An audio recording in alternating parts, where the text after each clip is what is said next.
My name is Tahira Malik, and I'm the owner of Samad's House, and I'm standing here at the Cogs building today to show you where and how to find nasal Narcan.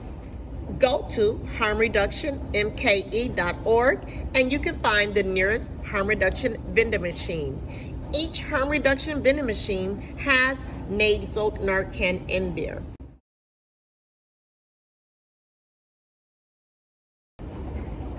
First step, identify if an individual is having an opioid overdose by calling their name or pressing their sternum. If an individual has not responded to step 1, it's time to move to step 2. Take out the nasal Narcan from the box. You insert the tip of the nasal Narcan to the back of their nose and gently press the red button. As you wait for an individual to respond from the nasal Narcan, make sure you have dialed 911.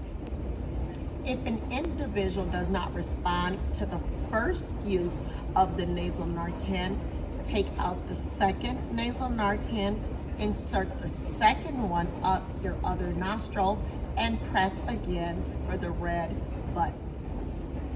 Please visit harmreductionmke.org to find the nearest harm reduction vending machine near you.